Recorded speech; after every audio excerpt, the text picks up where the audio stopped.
Okay, I have 8:30. Call this meeting of the Jefferson County Board of Supervisors to order for Monday, October 6th. And would entertain a motion to acknowledge the minutes, of which there are a couple pages there. The 29th. Like another one on the 29th. And one on October 2nd. So moved. Second. Jeez, I'm so confused. All those in favor say aye. Aye. Thank you for your participation. Did I see Dave come in? Okay. What's up? Okay, look at the county attorney's office and, I think Steve and I have come up with a plan as far as how to take care of it. The existing floor has to come, well, the existing deck and supports all have to come off. It doesn't matter how it's made. Okay.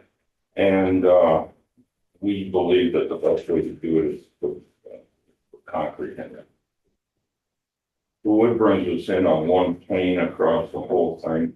I'm trying to divert the water away from the entry door, Okay. as well as have it run off that area, so that area should automatically dry out.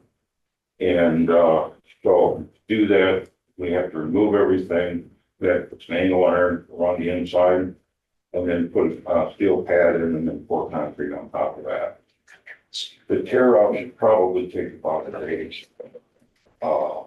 Getting rid of the concrete, should take another day. Pour on the third day, and we can walk on it on the Thursday, that's fine.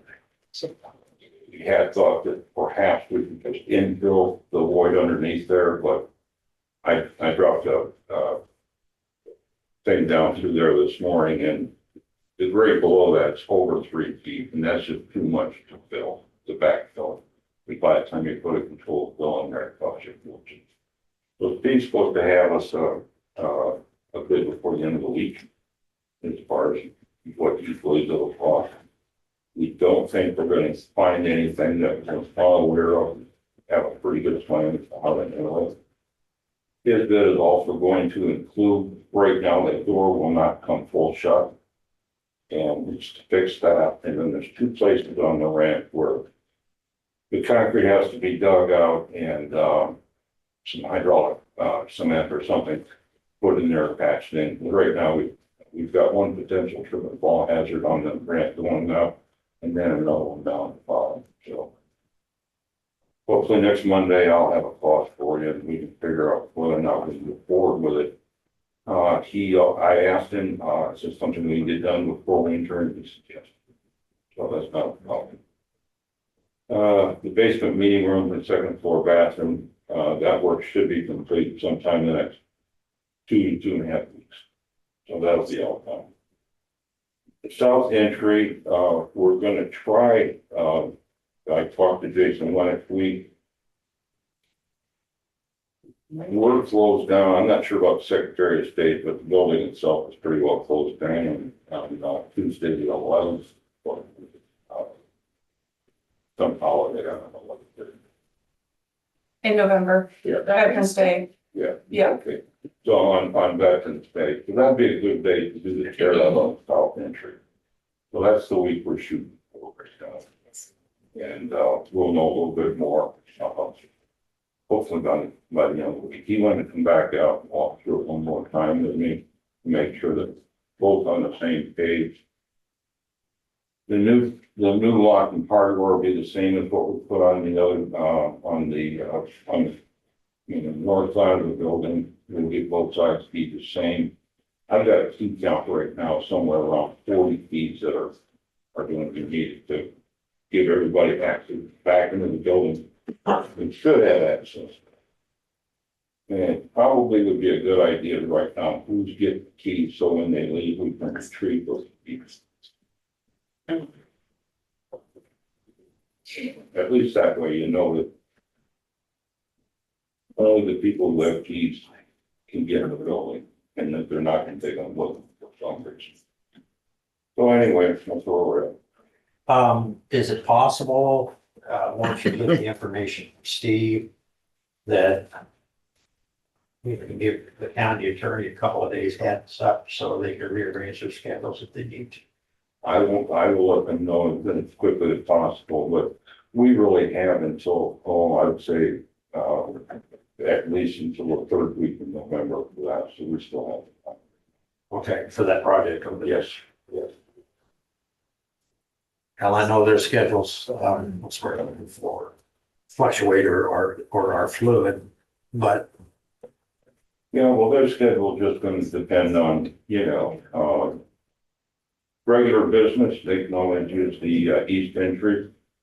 And, unless they've got somebody coming in to handicap, it shouldn't be a problem. And also with this side, if we're able to get one full day in there, with the tear out and everything, and get it fresh. That should keep our egress on the south side of the building. We'll get that stage back, thank you a lot, great. any questions for Dave? No. Thank you, Dave. Thank you. Dwayne, Good morning, supervisors. The BNS Railroad is closing down Vetch Boulevard this morning. They'll be setting up a detour, for hopefully a week. But most likely at least 2 weeks, if not 3, for rehabbing that bridge from where it got hit by a truck last year. Need to redo the concrete, basically protective concrete that is there to keep over height vehicles from hitting the structural steel, so that it's kind of a sacrificial concrete beam there. It did what it was supposed to do. It took the hit and stopped whatever vehicle was going to go through there. The detour for that route is going to be from Four Corners there at Vetch and 200, east to Wintergreen. Vetch and 190, east to Wintergreen, then south to 200, then east to U, then south to 217th on U, and then 217th will tie back into 218, because that has the most navigable crossing in that area, so that they can get lower profile or lower clearance vehicles coming up that railroad crossing. Corners are a little tight, but the other option is to run clear east on Salina, clear west on Salina, and that's a long ways out of the way. They did last Friday, they came in and applied dust control in front of all the houses and at the intersections on that route. So it should be good for the 2 or 3 weeks it takes them to get the work done. I went and spoke with the steel recycling facility just to make sure that they were aware of the project. He wasn't sure if they were going to be open this week or if he's going to take the week off. Whichever way, he was notified. So let's see. We had some additional entrance work to do off on Tamarack for that upgrade project.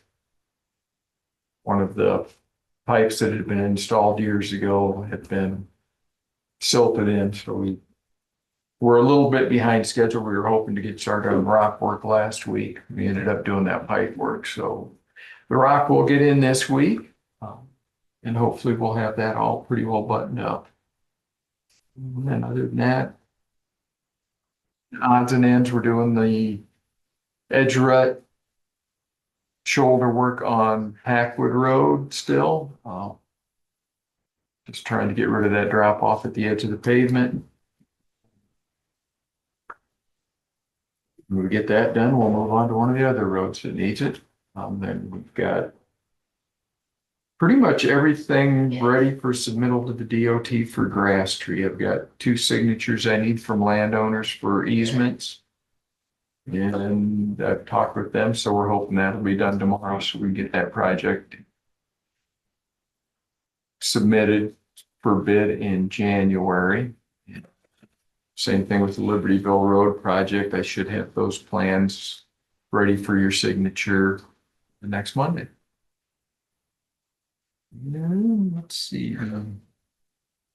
I think that's about all I got. We had our safety meeting this weekend. We went through one of the NeoGov safety videos on workplace safety culture. Just reinforcing to the crew members that safety is part of their responsibility, and notifying management, not me, and our employees to unsafe conditions, and encouraging them to present ideas for safety if they become aware of an unsafe condition or something that we could be doing better. I was speaking with the safety director at LL Pelling last week. Their flaggers had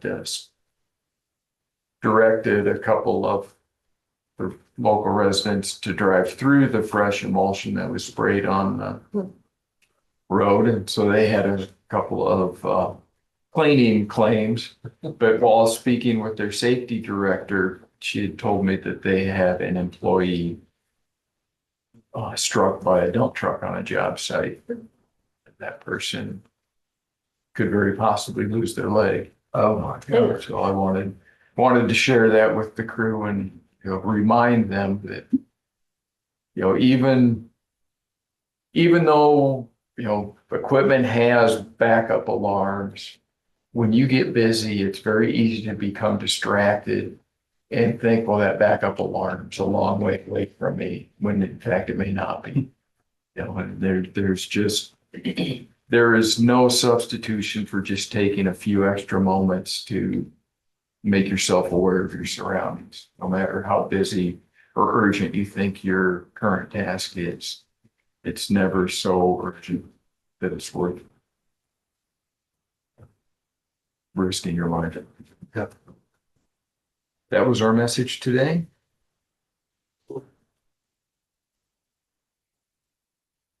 Question. Yes, sir. The Grass Tree Bridge, are the landowners cooperative with you? The two that we need easements from now, yes. They are, good enough. We had to adjust our work limits a little bit to make things work, and I'm comfortable now. Okay. Sounds good. So I'm gonna jump down just real quick. There's no reason to, because was just discussed. I had a property owner in tail end of last week. And so I said I'd ask what our plans are for 110 between Beacon and Packwood Road. We are still awaiting formal approval of that grant that they told us was it March when they approved this current fiscal year, or I guess last fiscal year, that the grant was in there, but I have not yet seen paperwork.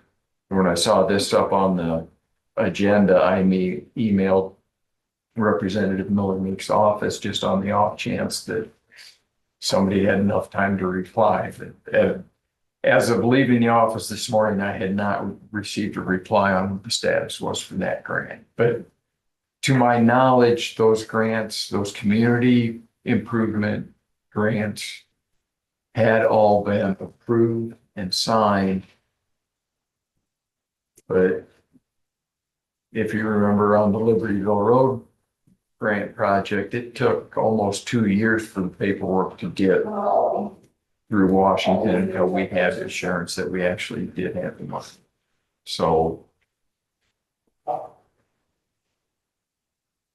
I believe from what discussions I've had that all of the members of Congress like these grants. They like the control that it gives them and the ability to help their home district. So I don't anticipate that it would be canceled. With what's going on in Washington, your guess is as good as mine. So the $64 question is, or at least my $64 question, is for next construction season. Yeah, we'll do what we've been doing. We'll, grade the road and dust control it for school. Make it safe for the student. Are we gonna do anything on 125th and Butternut? Not in the near future. Okay. But again, Butternut from 125th north gets dust controlled and graded as well for school. And then at some point, in the future, we're going to have to spend some money on Butternut to rehab and take care of the joints, but as it stands right now, it's just going to be total patching the worst areas, kind of holding it together with Band-Aids as long as we can. You mean 125th? 125th, yes, sorry. No, that's all right. Um, as you're aware, we have lots of needs and very little resources, so. Any questions? Wait, Susan? No. Number 2, discuss and consider City of Fairfield change in speed limit on Walt Lake Road, 45 to 35 through joint jurisdiction segments. There's a memo in your packet.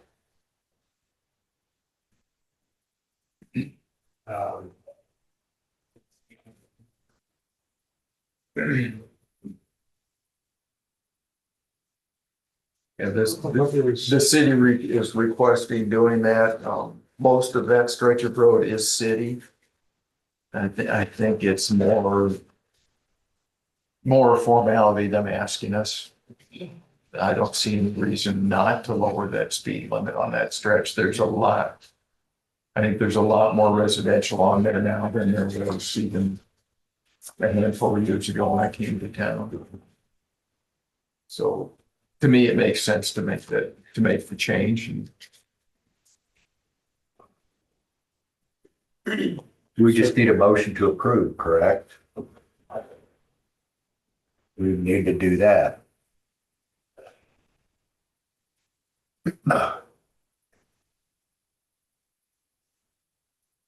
Well, apparently the city of Fairfield already has their ordinance.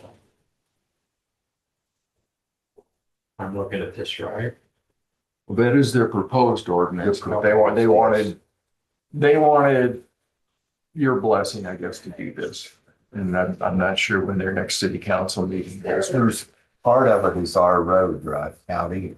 About 30% of that road is county frontage. The other 2/3 are city.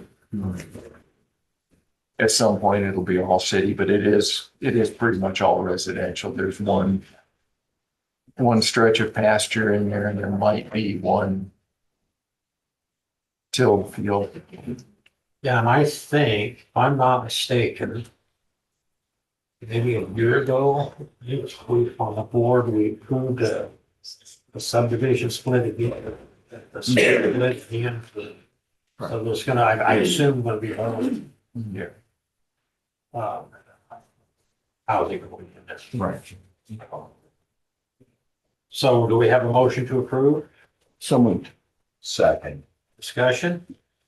Hearing none. All those in favor say aye. Discuss and consider raising speed limit on Pleasant Plain Road from 45 to 55 from approximately 200 feet east of Pleasant Lake entrance to 167th. That's the area that you reduced, right? Yeah, that's the area we reduced for construction this summer, and the edge lines are going on today, so there's no reason to maintain it at a lower speed line. I drove it. It's a very good road. So That motion to. I'll move to approve the 55. Second. Discussion? All those in favor say aye. Aye. Josh? Good morning.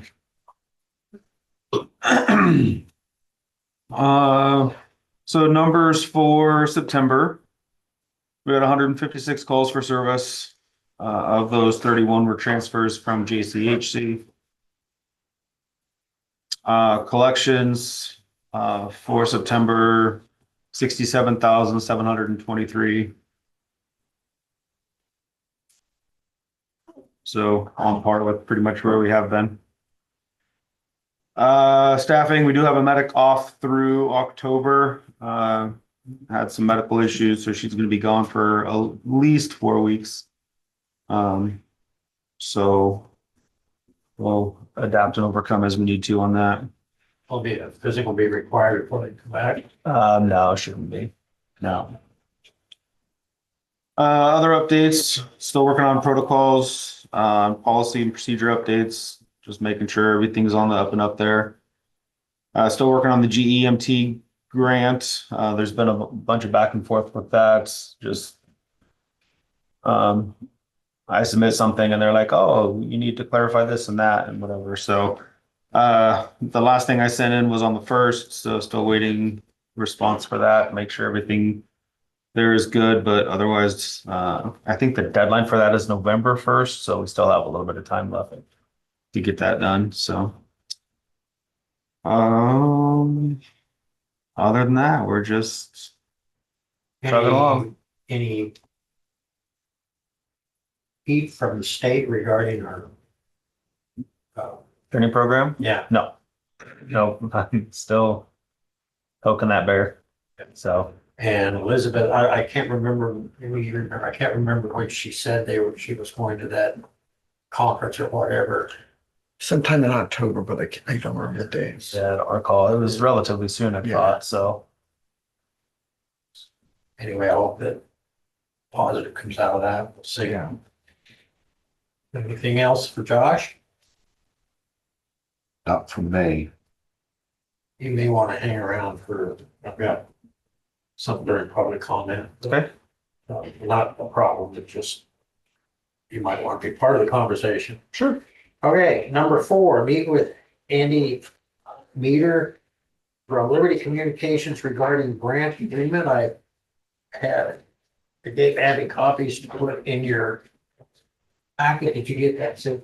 I did. Hi, folks. Hello. Questions after reviewing the grant agreement? Mr. Ledger, I don't think we've met before. No, I've met. I just come on in January. It's Nice to meet you. So with this agreement, are you going to be to every resident in the county? It says to every resident, every address, and then it also calls out that there may be some places that we can't get to. We found a few places where it's more challenging, but we have not turned anyone away. So what part of the county are you working in? Because I live northwest of Fairfield, I see no activity out my way. We've just finished constructing a monopole at 1608 Mahogany Avenue.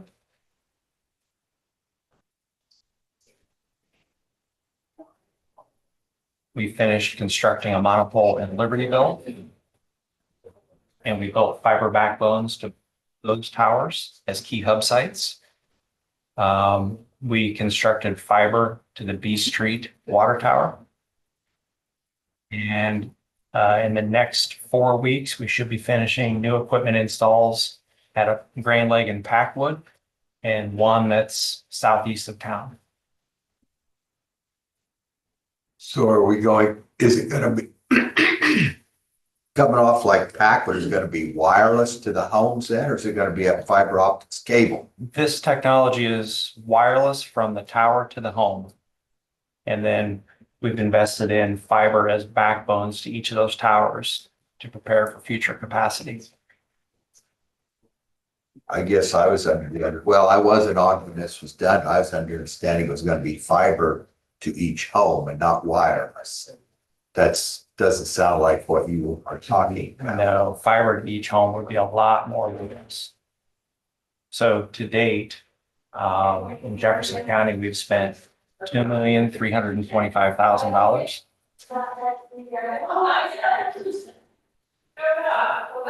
And fiber would be a lot more than that. budgetary number for fiber is typically, I mean, if you're doing it really cheap, probably $8,500 per residence. So the spirit of this agreement was to use the ARPA funds to get broadband out to as many people as you could where fiber couldn't afford to get there. So my situation, I'm really not going to gain anything because I've got wireless now from KCTC, but also who else is in the area? I guess I'm familiar with them. So I'm not going to really gain anything by this, am I? Well, there's a lot of competition. Yeah. Customers can get broadband from Starlink.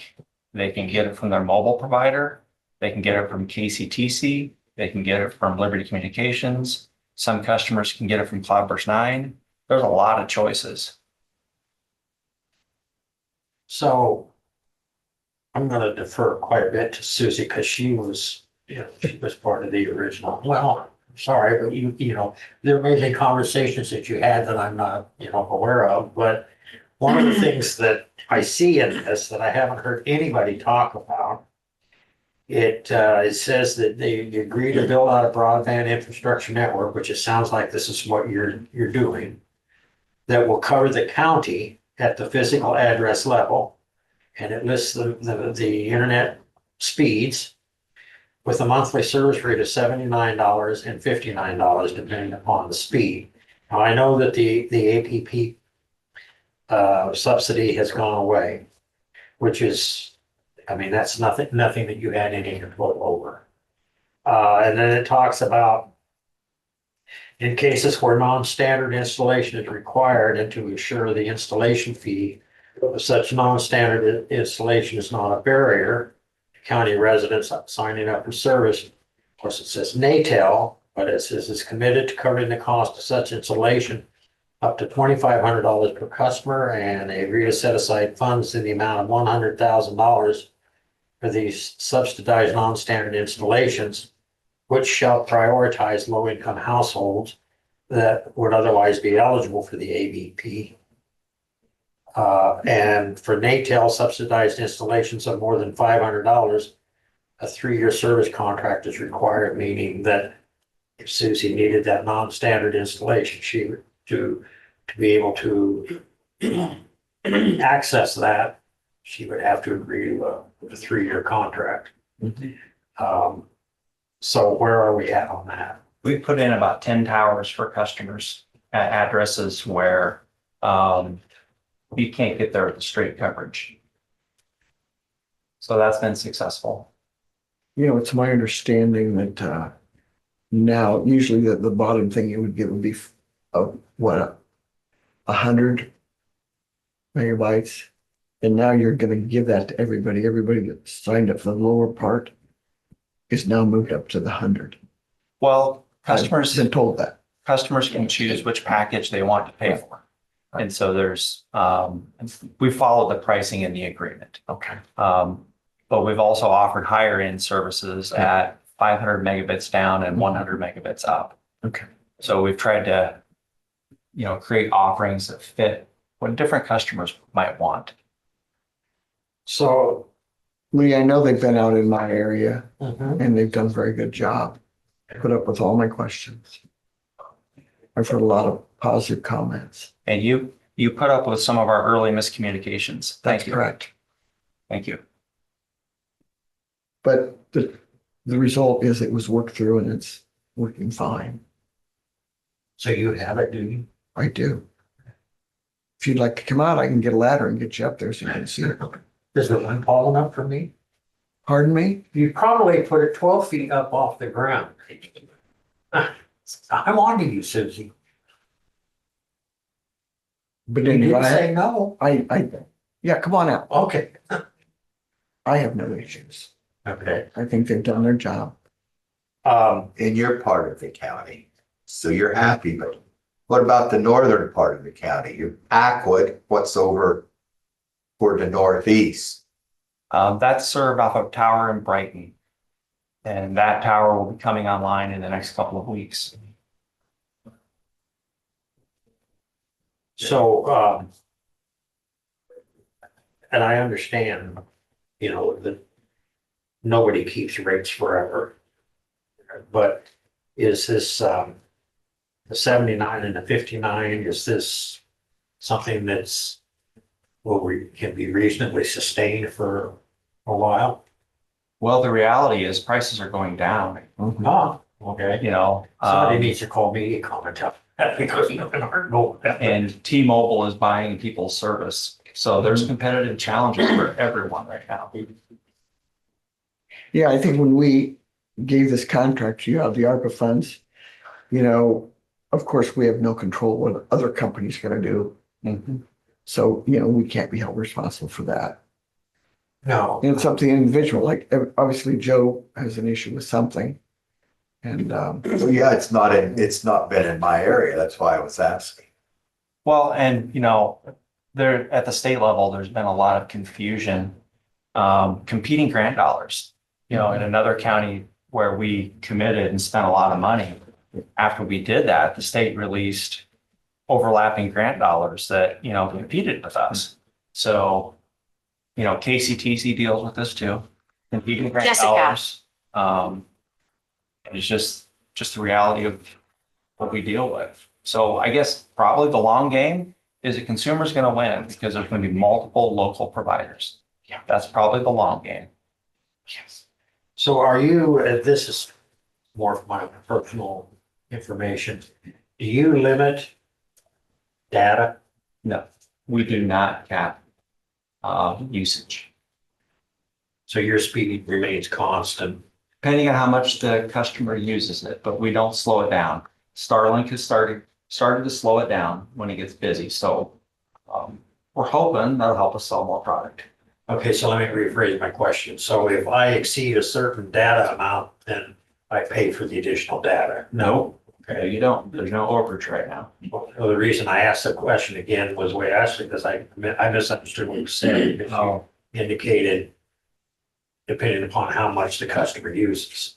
How much the customer wants to buy would have been a more, how fast they want the service to Okay. go. Okay, but that speed remains constant. Correct. Okay, We're not adjusting that speed dynamically based on what the customer does. we're charging for additional. Correct. Okay.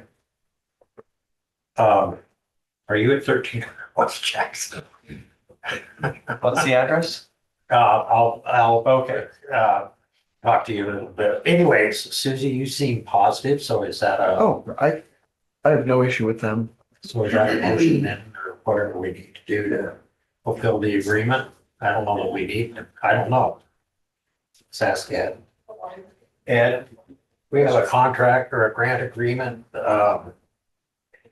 that specifies, well, it was, I don't know, so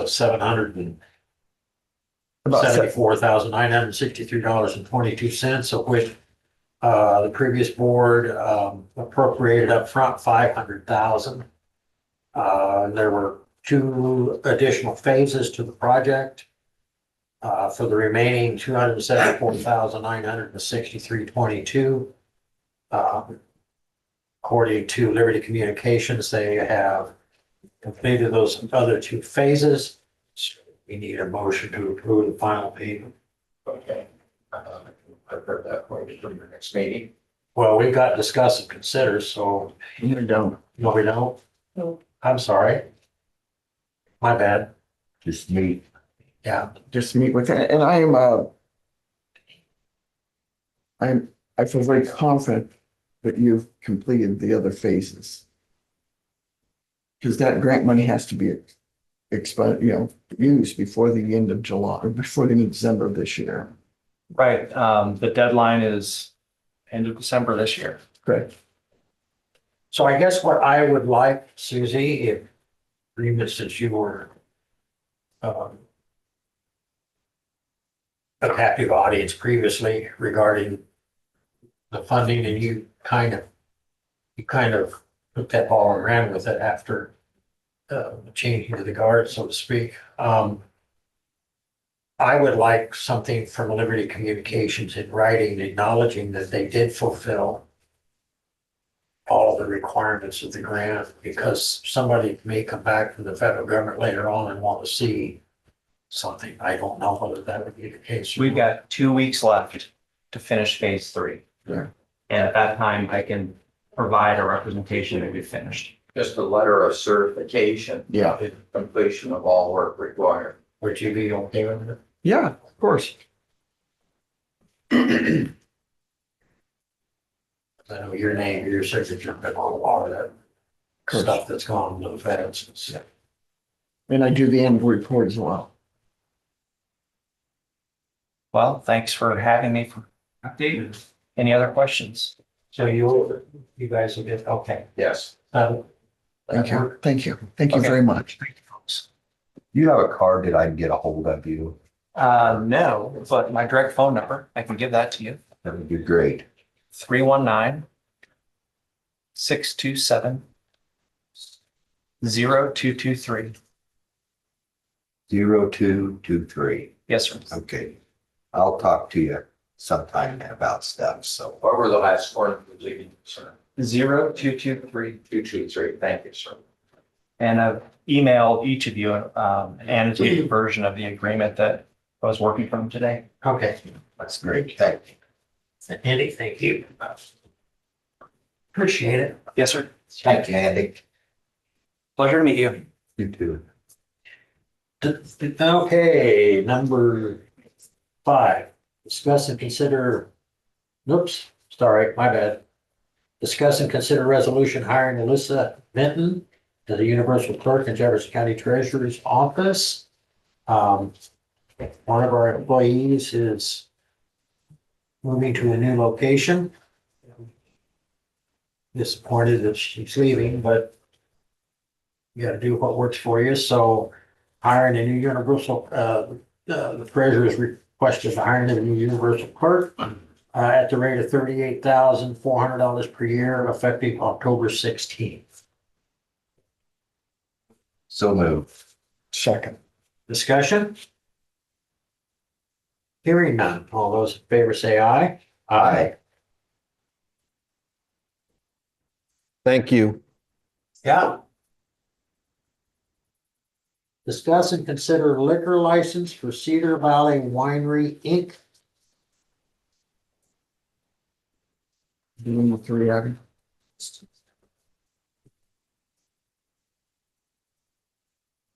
Oh.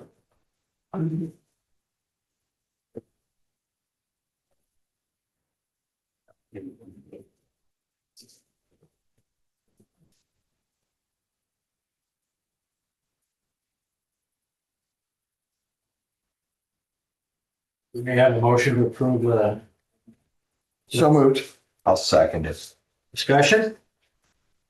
Hearing none, all those in favor say aye. Aye. That would be, out west, right? Highway. Yes. All right. Discuss and consider reduction in county attorney budget. I put that on there. I don't have any particular.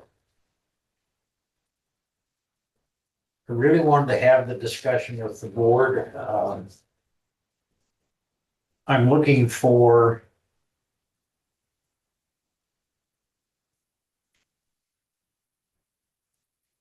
the means to, or an opportunity, a tool, leverage, anything that we might have to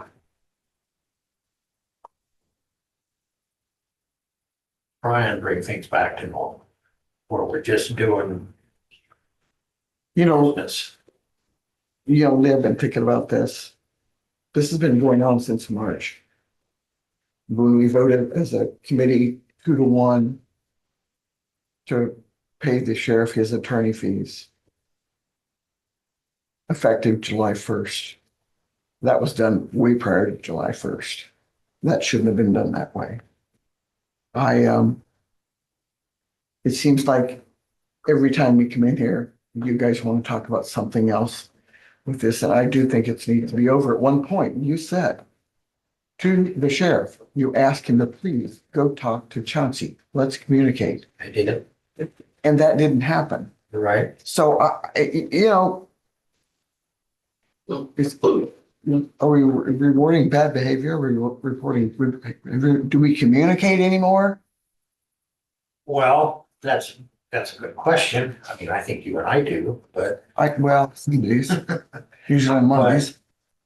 and it's, it's an excellent point, and you're right, I did ask, and yes, Chauncey did reach out, without question. Mhm. Acknowledged that, I acknowledged it last Monday. This meeting is being recorded. But I'm also concerned that that element of trust obviously is non-existent. And so I think that had some, that's what I'm looking for, input in the thought process. All I'm looking for is just, if we had the ability, we don't as a board of supervisors, but if we had the ability to get them both in the room. But I think that personally, one of the things that would go a long way, maybe in getting them in the room, is if the court proceedings were dropped and the response to the original order from the judge was followed. And then, if there's no, what is the old sword of whatever hanging over your head? I can't remember the name of it, way back in the Roman days. Actually, that was on Jeopardy the other day. Well, I You're can't talking remember about what- sort of Damocles. Yes, that's right. I'm sorry. That's right. I stepped in late here, No, sorry. that's fine. We just got started. I've got a child sex abuse proceeding upstairs I'm taking time out of to deal with this. I So didn't realize you were here. I just popped in late. What are we talking about here? I'm talking about trying to resolve an ongoing, I hate to use the word, just arm wrestling contest, whatever, between elected county officials, which would encompass all of us, just to get back to doing the residents' business. Right. And the things, trying to solve, which Dwayne's done a great job at trying to solve the road issues, trying to solve the financial issues that we're faced with, that you're faced with, that the sheriff's office is faced with, doing the business of people. Now, I know that that's a broad scope, and I know that you can make the case that, well, this is the business of people, but I think that there has been so much division in this community over the years, and I just believe that this has created another pool of division. I just want to see it stop. I don't like, I think our relationship, meaning mine and Susie, is pretty strong, but I don't like having to be, I use the term adversary loosely, but, I just don't think we accomplished anything for the benefit of the residents by having a constant arm wrestling contest going on. I'm looking for some way, some leverage, something that I can do to end it. Can I ask a question? Sure. So my office was sued. That case is still pending in the legal system. It sounds like from what you're saying that you want to sort of Damocles over my office in order to, Is that the name of the person? Yes. that's Okay. the name of the device. Okay.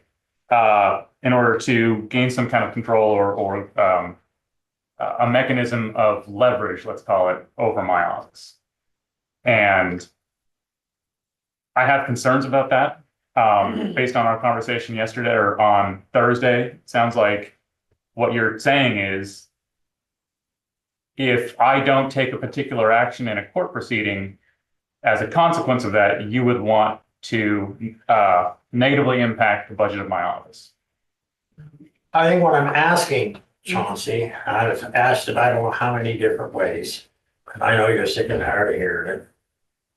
But what I'm asking is just simply to end it. I don't know whether this is a mechanism to accomplish that or not. In far as court proceedings go, Now, I respectfully disagree with your terminology as far as where you say was sued. I view it as petition to the court for redress of grievances. And because there was no monetary damage asked here, was a restoration of duties and responsibilities of the sheriff to the residents of Jefferson County. The court ruled. And I don't want to rehash this for the No, I umpteenth get that, time, but the what I'm Supreme saying Court will is- weigh in. But Well, yeah, I know, you're saying that's my problem. Right. I just don't think that it needed it needs, it definitely didn't need to be here. It's extremely unfortunate that we're here. I've said that a dozen times as well. I would love to get on the right operating page with the sheriff. My concern is if you're thinking about trying to lever my office's decisions in court through monetary means, I really hope that you have an attorney that gave you the okay for that, because from where I'm sitting, that sounds like a lot of things, but what it really sounds like is quid pro quo corruption. If you don't do X, then I'm going to impact you Y. It could be that, it could be coercion, it could be bribery of a public official. So if that's the course that the board wants to go down, you better talk to a lawyer and make sure that that is legally sound. And I would get it in writing, because that person would be stepping out on a limb. This is certainly not ever been addressed in the court system. It's unprecedented. I've never been here before. I'm extremely disappointed after our conversation on Thursday, Lee, that you are where you are with this. I'm obviously disappointed that I have to be sitting here having this conversation. I got to go deal with a child that was sexually abused upstairs. I got nothing more to say, but if that's the course you want to go down, I would hope that you do it correctly. And then other than that, I got one question before you go. You have said to us, or to me anyway, that you were doing this because you have been asked multiple times how much money you've expended towards this process. And Lee, I'm salaried. you I've said spent- you were doing this on your own time. That's the terminology that you used. Yeah, I do all of my work on my own time and on company time. I do this all the time. I was out of town for the last 3 days working on stuff like this. I don't take vacations. I'm just always doing I'm not this. suggesting that you do, and as I'm asking a question and you get sideways without letting me finish. Okay, I'm sorry. You can see how I'm sideways. You're trying to cut my budget in order to facilitate a political request of yours. I'm asking you if indeed you are doing this on your own time, or are you using your office? I have to assume that you're using your office, and when I mean office, I mean as the elected official, as the county attorney, to pursue this cause, this case. Right. The county attorney's office was sued, so the county attorney's office is involved. But the county attorney's office initiated the procedure to start with. No, it didn't. No, Lee. it didn't. We are the defendant in a case. I really have to be upstairs. I needed to get that clarified. So, Chauncey, thank you for your time. yes, ma'am. All right, back to the question. So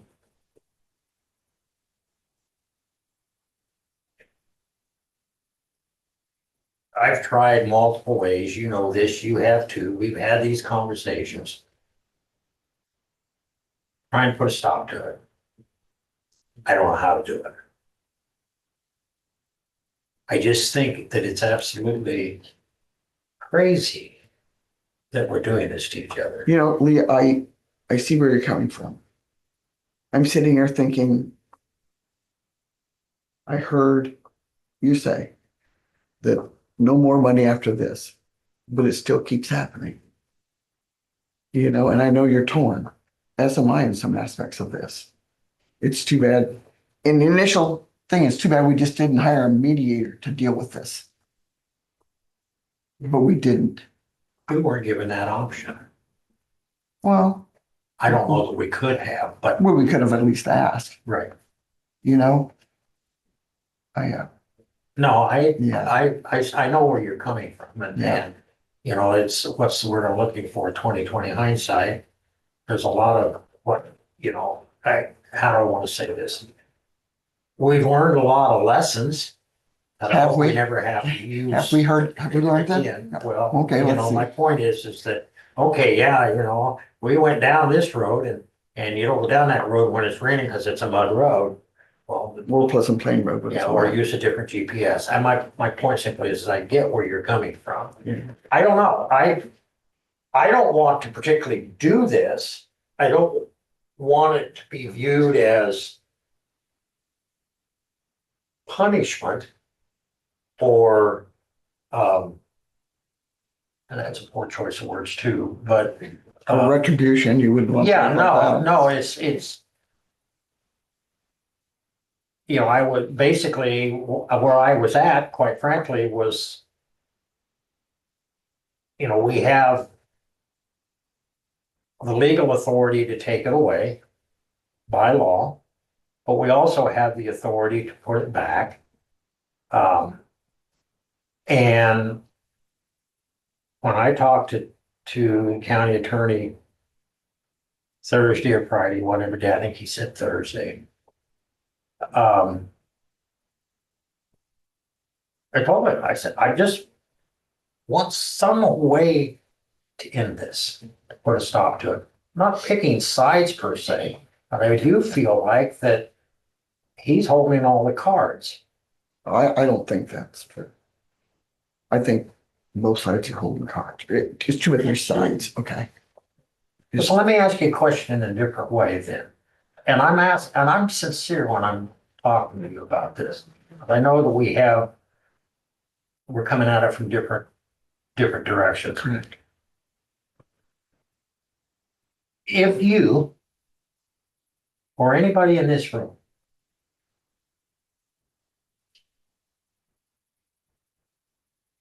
was facing a situation where one individual has control in terms of being able to withdraw all of the legal aspect of it, saying, okay, I'm not gonna follow through with the appeal. I'm not going to, we'll remove your name. If we have all those controls, but we're saying, come and talk to me first with no, I'm not gonna remove all that stuff, Susie, till you come and talk to me. And then, so I'm not guaranteeing that I'm going to remove it, but we'll have a conversation. Then after the conversation, I'll decide whether or not I'm going to remove all of that stuff. And then after the conversation, I decide not to, then is that stuff used against you? And if I'm in that position, that's the way my feeble brain works, that I'm thinking that, okay, I don't have any legal protection in terms of, I would be willing to have the conversation. Listen, I would be willing to sit down with the both of them. Or the three of us. Yeah, so I think that's a good idea. I think we should sit down with both of them. Bring them into the room. I think that's a great idea. But I would like to, in that process, be able to solicit, I guess I'd say some concession or guarantee, whichever term you want to use. Yeah, yeah, I'm, if that's what it would take, if the three of us together with the two of them to end this arm wrestling contest, I'm all for it. That's what I'm looking to do. Nothing more, nothing less. Let's put it to bed. I think I agree with that.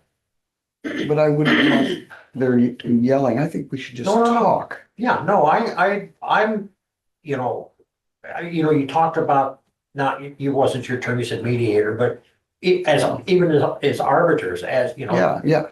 You know. No, I would be, Mhm. if, Because that in the end would be the best thing for this county, not what's going on now. right. And if that's a mechanism, if that's a tool, if that's an opportunity, I'm more than willing to take Yeah, advantage of yeah. that. You know, I just think, when one of them or the other one points a finger, there's more fingers pointing back at them, you know that. And I don't know if it would be in the public venue. I don't think with the three of us here that it could not be in a public venue. as far as that part of it goes, but I don't think there's any reason not to have it that We way. need Abby for support. Sure. Because she writes faster than I Yeah. do, and you can read what she writes. But, so I'm, Yeah, I would like to see this table and I would like to see you as chair try to set something like that up.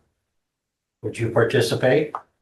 Yes, I would, but also Chauncey's an attorney. He understands the law and stuff. John, let me stop you for just a second. I apologize. No, that's fine.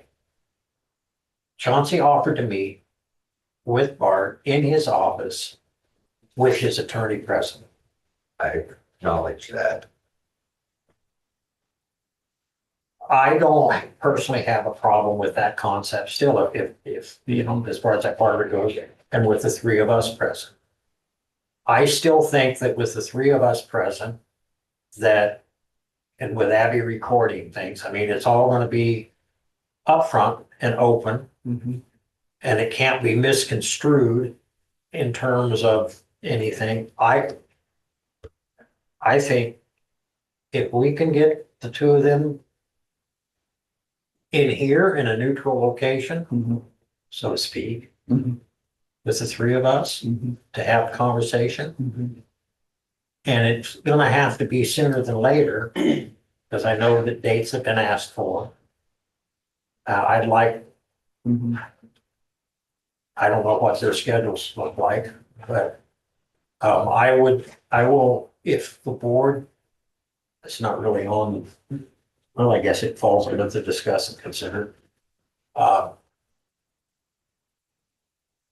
Yeah, I agree with that.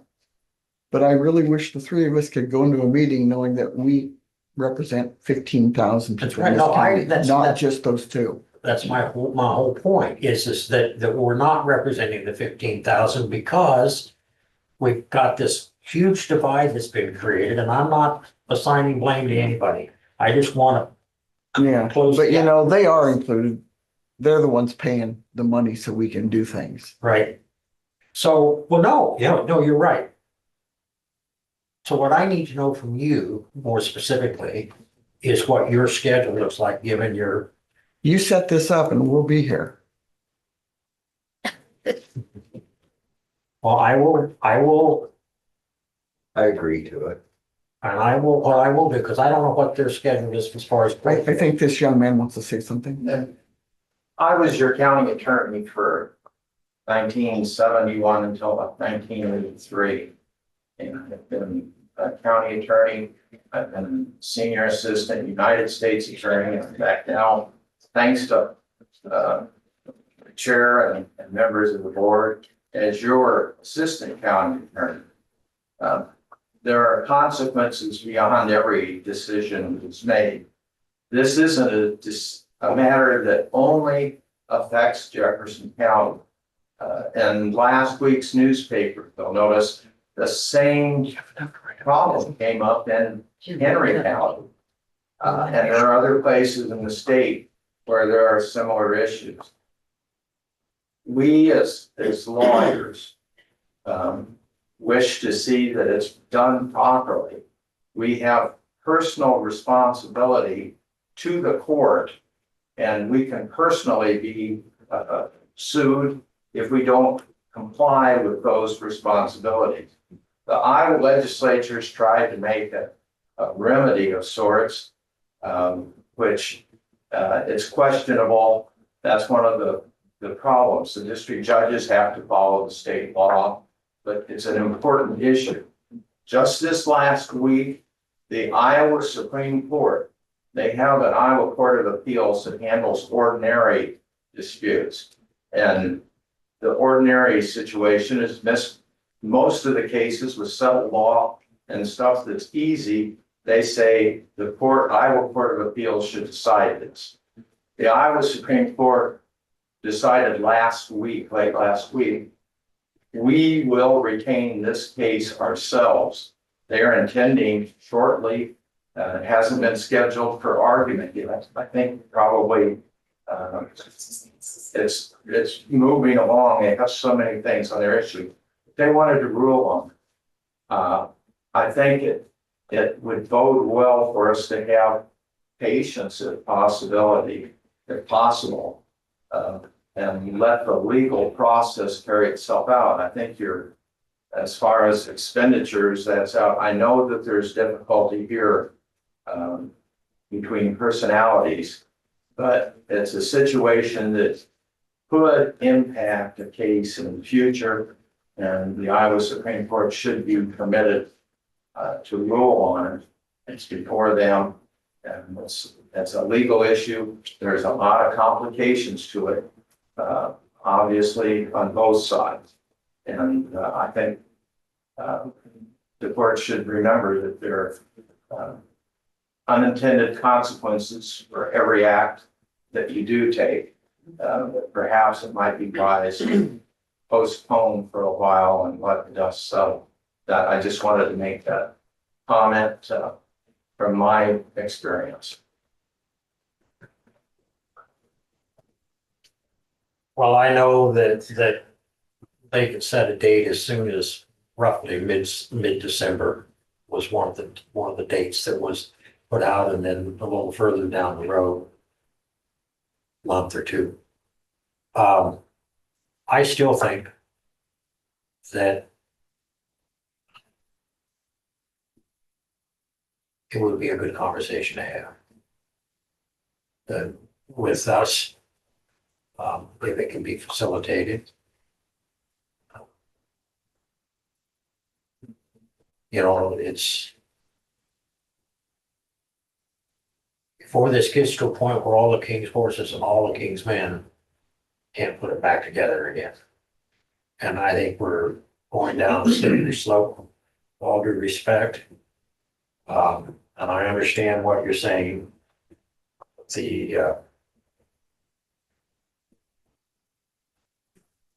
I guess I would question whether or not the consequences are unintended.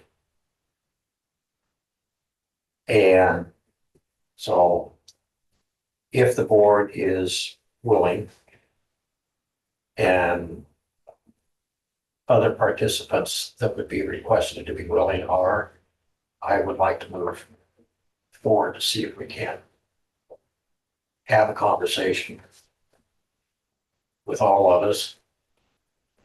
I think we have an obligation to at least try.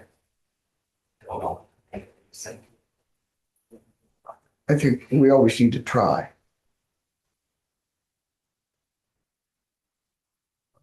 Because isn't the, and I don't mean to allude to this as a game, but isn't the end game to end it? To bring it back together? To fix the cracks? I guess I don't think it's a game. That's what I said. Yeah, we need to fix it. We need to try. Yeah, Otherwise, what are we here for? exactly. We use what we have. Maybe this is the tool we have. I don't know. So what are you suggesting? Well, you said if I could set it up. Yeah. So Okay. if you're still of that mindset, I will make an attempt to set it up. For the next few minutes, I am. And do you want me to schedule a football field at the same time so we can work on your field goal attempts? Now I'm gonna wear a striped shirt, okay? Okay. So, I'm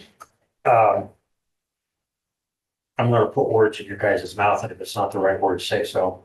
So we'll table this. And reach out to the sheriff's office, the county attorney's office, set up dates and times of which you will be available. I would hope you two would be available as well. Well, yeah, but I'm more concerned about meeting your schedule. No, I'll be here. Yes, ma'am. I would just like to weigh in and agree with the gentleman in the corner. Sorry, I don't know your name, Ken. That's George. George. Telling this is. I just want to say that having a meeting and discussion, I think it's always great to communicate and get the parties together.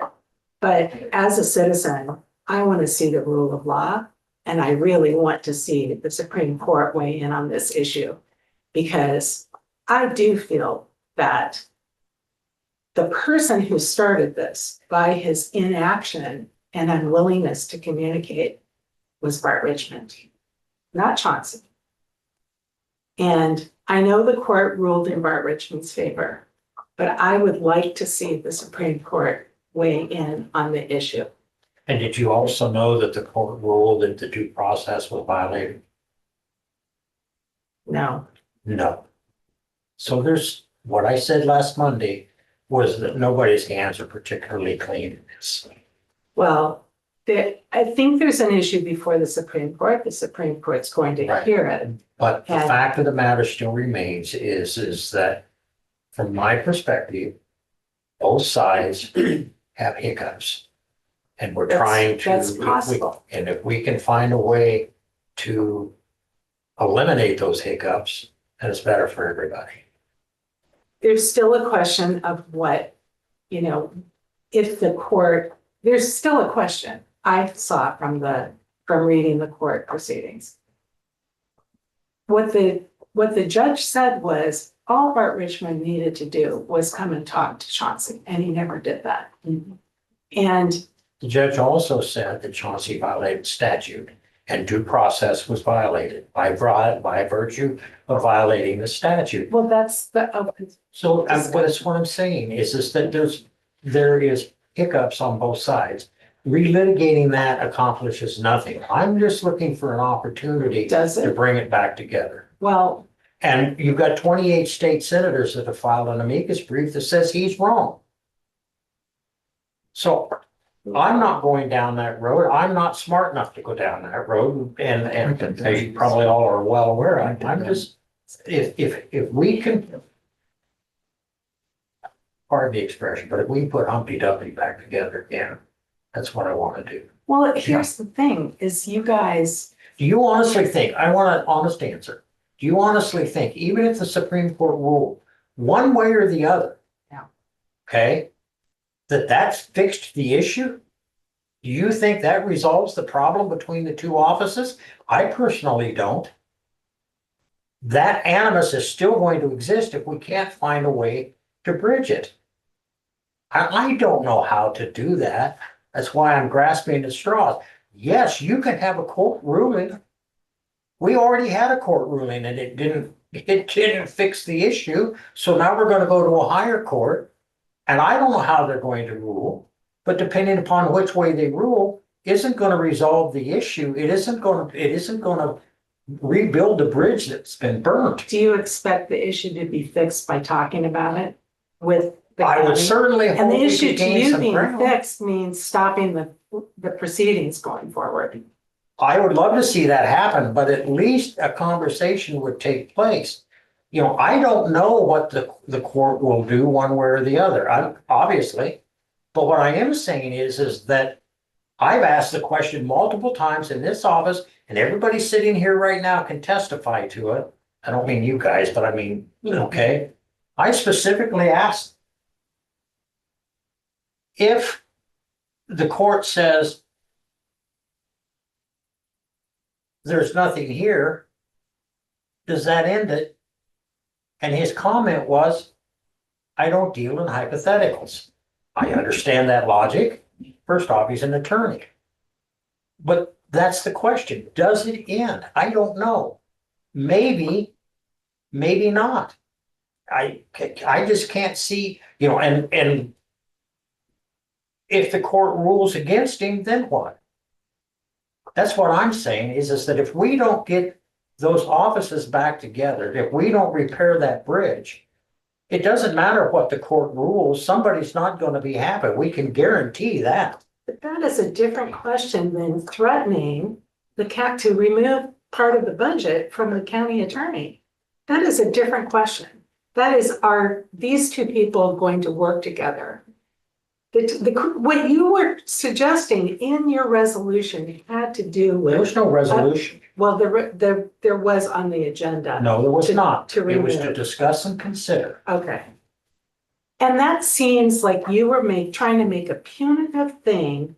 You were trying to hold the sword of Damocles over Mr. Molding's I off. think that that's a fair assessment. That was the conversation that he and I had. Yeah. A conversation that you weren't privy to, but we had that conversation and it was pretty frank. Yeah. Not disrespectful, but it was pretty frank. But it's because of my desire for this to be over with. And it's for everybody. And yes, so I was looking for a mechanism. Okay? So we have a question on the table. Do you want to table this? And have me reach out and see if we can see if we can facilitate a meeting. Sorry. I think I've agreed to that before. I agree with that. I would like you to do that. Okay. Is that a motion? If you want it to be, it is. Okay. I second it. Any further discussion? And just get on. Hearing none. All those in favor say aye. Aye. Thank you. Committee reports. Could I just make some comments as a member of the public?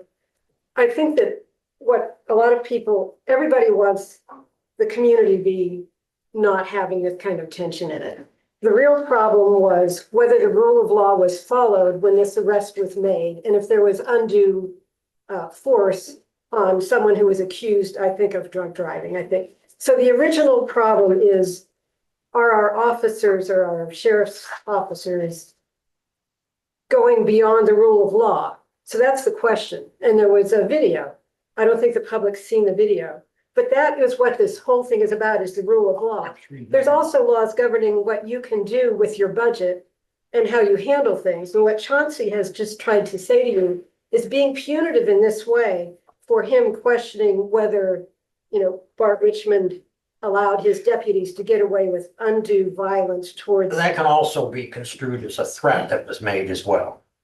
But what I'm just So trying all to I'm say saying is, we that all need to be careful about the rule of law. So even in your duties with how you're spending the money or withholding the money, you also have to be careful to make sure you're not doing something that's unethical or not allowed. So that's all I want to bring up. Like is- violating due process or alleged, yeah, I'm not gonna go down this road. All right, so committee reports. I have none. You don't, so maybe you talk about your Yeah. floor exercises or something. No? Okay. No, I'm not. I'm gonna look at here. Okay. We had a debrief on the barnyard bash last week and everything looked good. They thought about 1,200 people showed up there and stuff, so it was a good showing. Well, I helped out at the Mazda Barns on Thursday morning. They had the fourth graders here from Cardinal, 90 kids, and they were very well behaved. We showed them different things there and stuff, divided them up into 4 groups, and I think the children all had a great time. That's all I've got. Speaking of children, I signed up for the career fair on Thursday, November 6th from 9 to 12. I think it's at the high school. I'm have to verify that. Okay, so real quickly, we got a gentleman here. We had a conversation. Couple of things. One, and I'll do my committee report in a minute. I wanted to thank the sheriff's deputies for picking up the voting equipment Yes. on Tuesday. That's not all they did. They provided security Yeah, and we needed it. I was gonna say, they had a pretty rough time of it, which I appreciate you guys very much too, and I know Abby does I too. appreciate Abby. So, I just wanted to give them because they didn't get in here till almost 10 o'clock. Right. Well, when we left, And so, it's a very long day. For you guys. so, I wanted to bring to the board's attention and put it on next week's agenda to discuss and consider. Well, I don't know what the technical term would be, but call it a party permit, for lack of a better, because I received lots of phone calls and complaints about the noise this weekend. I have as well. Okay, and of course, I don't live down there, and so, any worse than the noise. I don't know, say that. So I wondered if we could have the conversation. I don't know what a permit would look like, in terms of, I don't want to say restrictions, but say covenants or whatever that would be in the permit. That would be things that would be required. And then I would invite residents, neighbors who live down in that area to come and speak during the process. So are you, if I put them on the agenda to have a conversation? Oh, of course. So, all right, she's got it. Okay. So in that regard, on following, also committee reports, I want to bring you guys up to speed as much as I can, which is not much, on Jackson Point.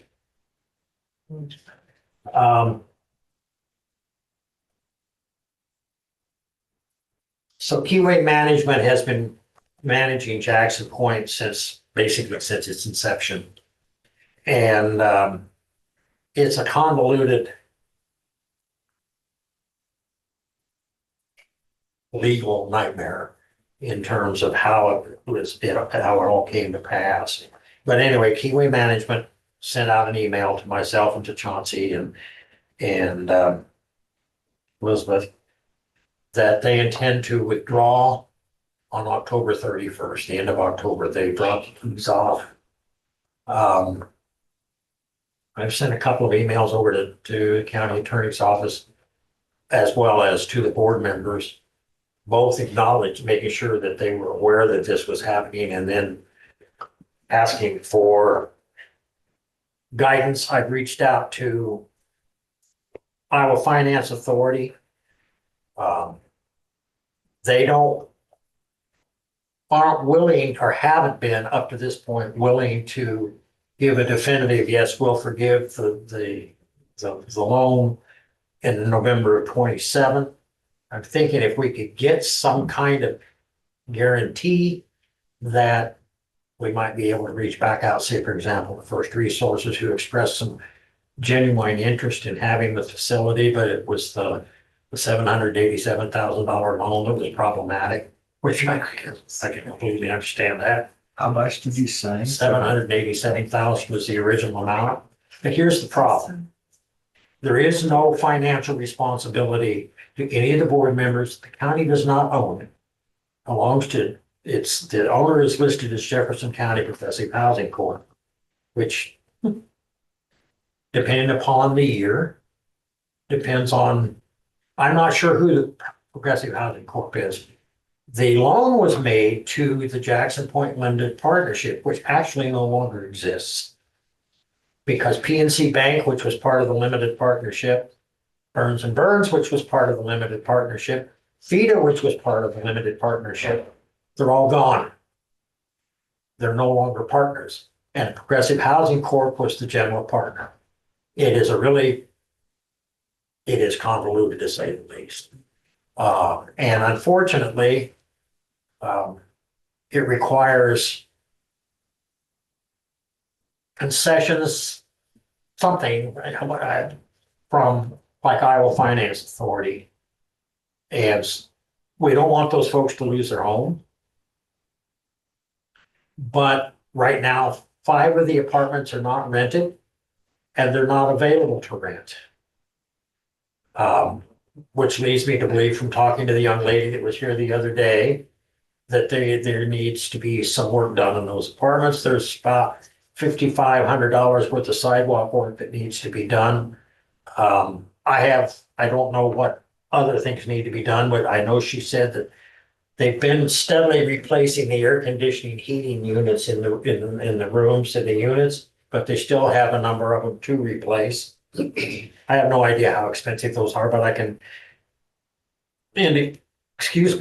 probably say with certainty they ain't cheap. And so, and we are locked in, I should say we, the rent that Iowa Finance Authority allows to be charged is $500 a month for a single unit apartment for low income.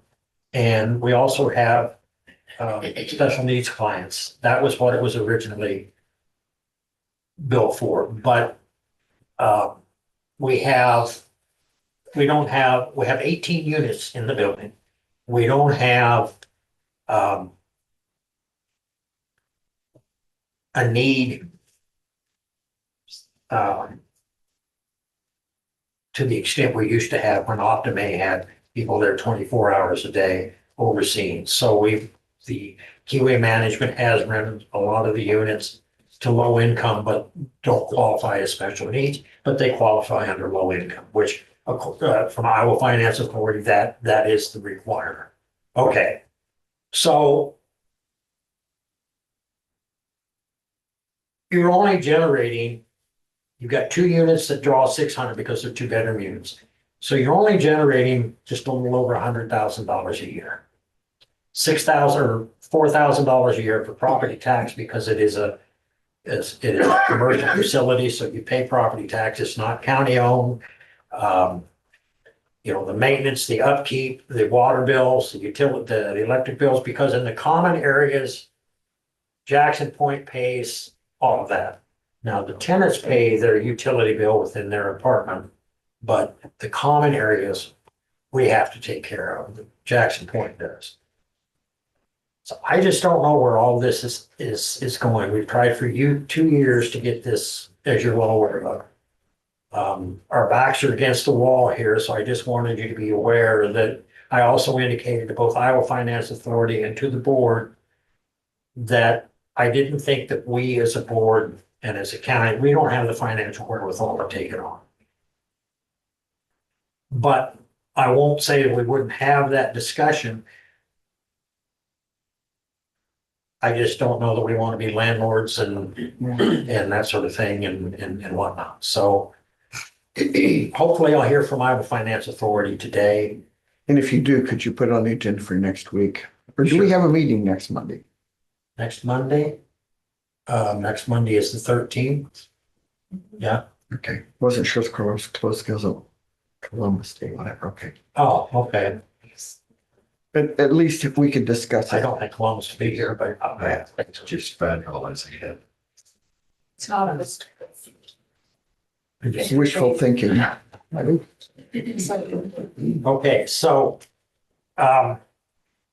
we did canvass the election, by the way, and we did not get Carol up till after 8 a.m., right? I Okay, did not call her. so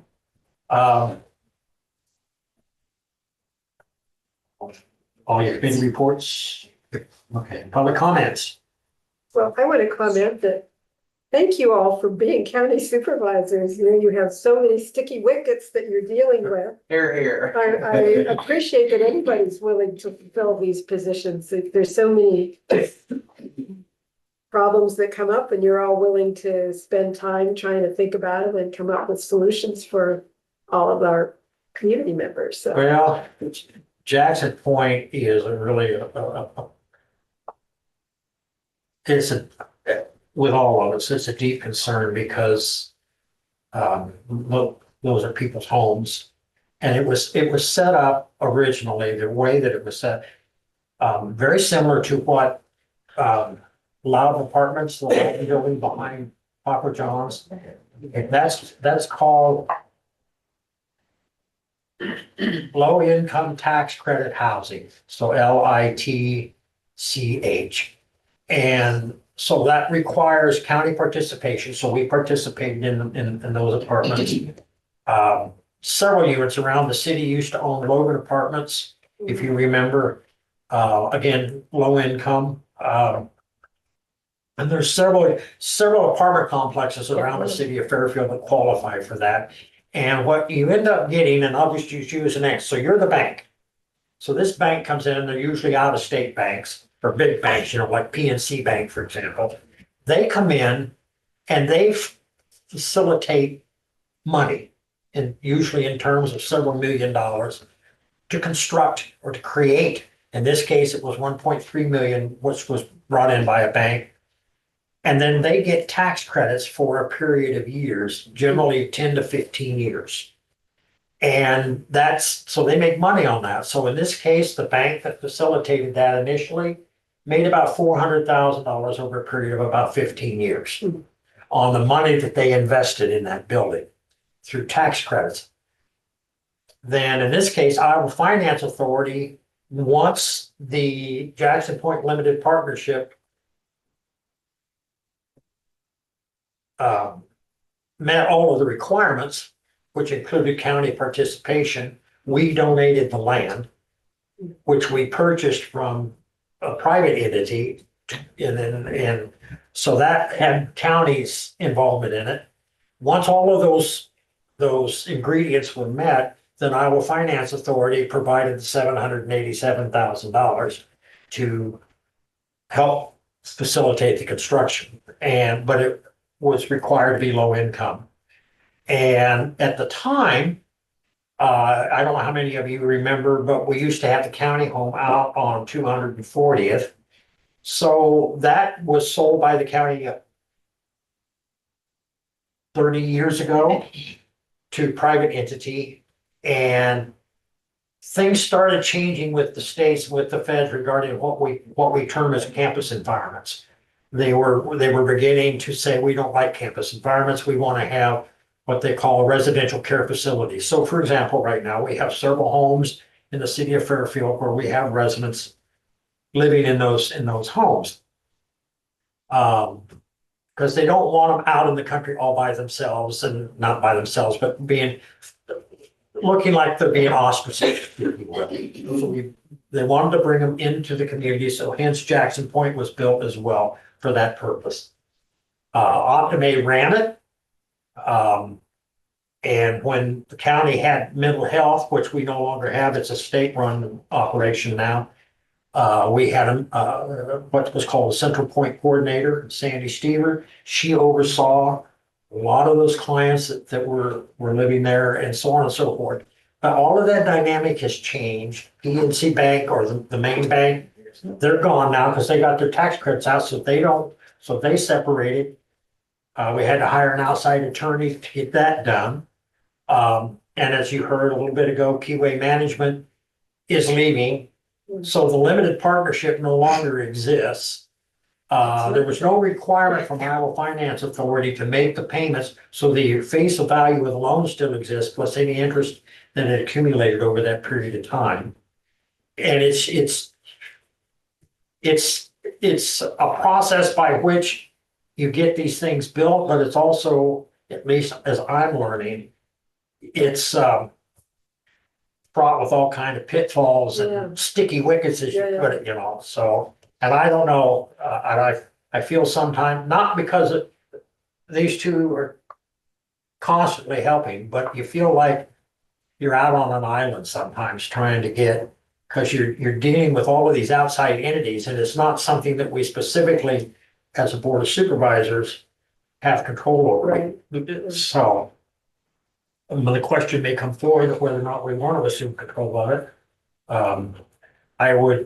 I just don't know yet. I really truly just don't know. So, but I will let you know if I hear from Iowa Finance Authority. Thank you. Yeah. Still under public comments, I'd like to say something. I went on a tirade the other day about the Nazarene Church Worth election site and all the stuff they had to deal with. Okay. And how we as supervisors need to do a better job of taking care of our employees. I think we have a young lady back here that works there. Abby works there. Abby spent more time that day at the Nazarene Church than she did at her office. Totally disrespected. People need to follow the rules. As I said before, you told me I had to leave the cuss word out of it. Life is easy, follow the rules. Yeah. Well, we can bring the jar back. Abby's got it in there. Yeah. We used to have a cuss jar in here. And it's full of money. Under I agree. protective. Carol, would you like to follow up with any What? comments? I did call you a young lady. Do you want to talk about Ward 3? Ward 3. I wasn't the one disrespected, she was. Pardon? I wasn't the one disrespected. she Oh, no. was. I I don't just, take that. I was gonna say. I've worked elections for probably 35 years, from poll watcher all the way up to the chair of the precinct. And I've never been frightened until last week. And poor Abby. She made so many trips down to try to help us. At one point, I had somebody yelling at all the three of us. And I was trying to talk to Abby. She heard the yelling and she just came unglued and drove right down to the precinct. Yeah, she might have broken a law or to get to. Definitely killed a squirrel. What? They definitely killed a squirrel. But You kill a squirrel? Oh, No, that's good kill. no. Sacrificial We- squirrel. I had problems with my computer. It kept freezing up. And then my right-hand man went down and ended up in the emergency room. From all the stress. No, No. he had a kidney stone. But so that took, of the four of us that were working, that took two of them, because the other one was his wife. She took him to the emergency room. That left us with two people. Can't conduct an election with two people. And a gal that works elections walked in to vote. And I just begged. She stayed and helped us for the rest of the day. And at 7 o'clock in the evening, she called her husband, who's about the size of Joe, to just be there with us. We were just, there were threatening people. There were two people that kept bringing unregistered voters in, and I know it's legal to register the same day, but with the computer down, and the whole day just went berserk. You know, it was a long day. It was crazy. The bin for our scanner wasn't the right bin, so our keys didn't work. So another call to Abby, she says, take the scanner out and pull the top off the bin. So at one point I was trying to get into the bin so I could hand stuff out because it was too deep to reach in. It was, if anything could have gone wrong, it did. And then we had the special tension of, we had poll watchers there from 7 o'clock till 8 o'clock at night for an election that was unnecessary. Well, it was necessary because of the runoff, but I mean, this all could have been solved in November. But there was a faction that was just bound and determined, and they got the whole public. I mean, they brought in people I've never seen vote in Third Ward. And I've been working Third Ward since 2003. You know, so it was just a strange day. And like I said, that's the first time I've ever really been afraid. The sheriff's deputies came in to carry our equipment back because the equipment is so heavy and nearly every precinct is manned by three old or old ladies. You know, we just can't carry that stuff. The sheriff's deputies did come in early, thank heavens, because one patrolled outside, because the red plaid shirt guy was pacing back and forth outside. He's the one that had been yelling, that Abby heard him yelling. And so the sheriff was trying to protect our cars and make sure nobody came in that shouldn't come in. The other sheriff's deputy was inside with us, waiting until we could try to shut the machines down. Somebody came in at, like 2 minutes to 8 and was unregistered. I mean, that's normal. You deal with it. But after everything else, it was just more than we could handle. And I don't understand what's made the public so angry and confrontational. One of the poll watchers called the auditor's office and complained because they had 4 people standing in line.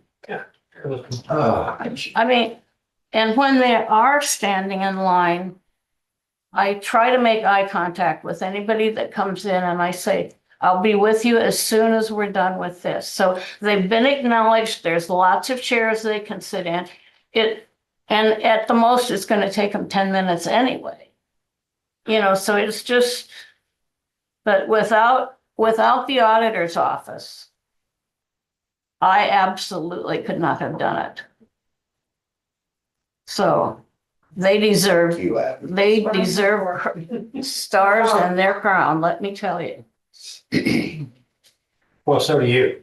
And I kept begging Abby to fire me, but she wouldn't do it. which,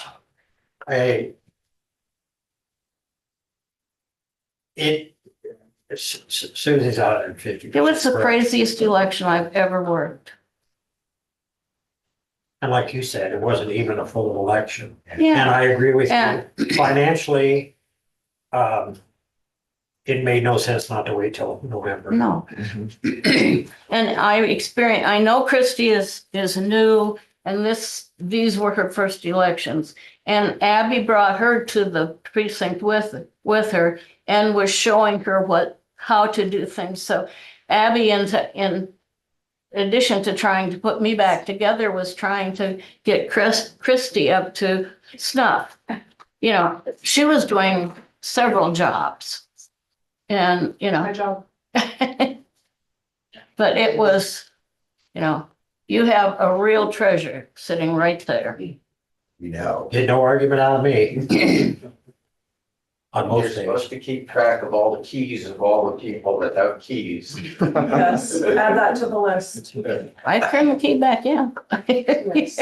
Well, thank you, Carol, for doing that. Yeah, it Sorry was- you had to put up with all It that. will be, yeah, I just hope that all those people that came in on the last Tuesday, when they come next month, have taken some happy pills. They're already registered, right? Most of them.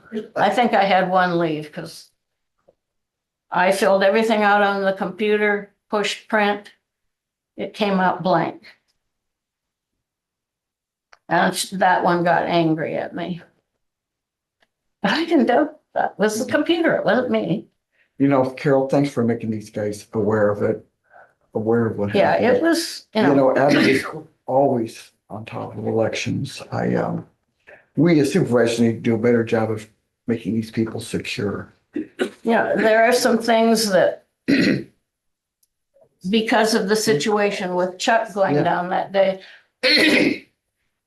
I think we need to find some people that would be backups that are trained to do any of the jobs and can come in on a moment's notice, like Good idea. like Jennifer Hamill did when she walked through the door. Because you can't do anything with 2 people. And, you know, if somebody's trained and has worked elections or can be trained to work elections and can be called, I mean, it would have to go through the auditor's office. And I don't know if I even did that with you. I just begged, you know, to You get, did, you called and asked if she could. you know, but I think we need that backup somewhere. I worked one election. I think that was the first time I was at 3rd Ward. And that chair kept having mini strokes on me all day. You need hazard pay. But I still consider it a privilege to work for the elections. Mhm. You learn so much about human nature. Some of it you don't want to learn. But, And about computers too. pardon? I say about computers too. Yeah, well, Some of it you don't want to learn. yeah, If everyone knew how much work went into it, they'd be a little kinder. yeah, it's, You know, we say that and you would like to think so. they don't care, Yeah, that's, you know. yeah. They came in, they want to be taken care of, they want to get out as fast as they can, and you better do what you're supposed to do. Kind of like a restaurant, Pardon? like a restaurant. Yeah, yeah. Only don't give them any food, Right. except you. Thank you. And you can withhold the tip at the restaurant and there. Well, I always got to say thank you to those ladies. Yeah, Folks that it's- work in there. I've learned so much working elections. You know, I do think they need to teach civics in high school. Because people don't understand. They don't even know. No, you're right. And and I concur completely with you regarding Abby, but I also concur completely with Abby regarding you and all of our poll workers. Yeah, that Yeah. it's, I see what you guys go through out here, during the early voting process. yeah. and stuff. well, and then fourth ward votes here. Right. So, I mean, you have an election day precinct, but you also have all the early voting. Yeah. But 4 And- people in line isn't many. And like yourself, we've had our folks, we've lost some obviously over the years, but most recently Ray from Yeah. Fifth Ward. Mhm. But, and they're the familiar faces, the ones you see every time you go into your ward to vote. It's the same faces. Yeah, there are people that come in and they see the same people sitting there and they see friends, they're people they recognize. And that should also give the general public, at least for those of us that know them anyway, there's that element of trust. Okay, because we've known you for 100 years Mhm. and, it goes with the territory. And we we don't don't wanna- have time to cheat. And I would say this on the record, whatever, we don't want to lose it because of a few bad apples. So whatever we need to do, Susie, you're right, whatever we need to do to remedy that, we need to do. And I appreciate our deputies stepping in. And they told me, they said, don't wait so long. Call us when you need us. I mean, they came in for a specific purpose of moving equipment, Right. but they saw the mess we were in and they said, you should have called. I have a question about that, I don't know, would it be legal to have a camera not in the voting booth, but in the room where people are voting, just so if somebody's threatening Carol or one of the workers, then there would be evidence that they had done that. And then there would be a consequence. But There's there's a no lot of factors to think about with that. Somebody monitoring that all day long, the cost. Wi-Fi isn't necessarily available in No. every situation. And we don't have Wi-Fi there. It's just, you have to Honestly, assume it's- that we have the knowledge and the help to deal with what we did. I mean, we did deal with it.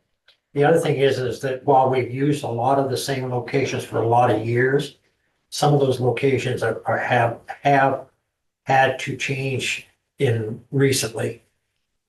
We went, for example, we lost Lincoln School. Lincoln School. Lincoln and School, went to the but you engineers. should have lost it a lot sooner. Okay, and so, and then the circumstance, for example, of Pence not finding fault, but when they put the elevator in, it changed the entire configuration in the room because it took up a lot of the space in that front foyer that you go into to vote.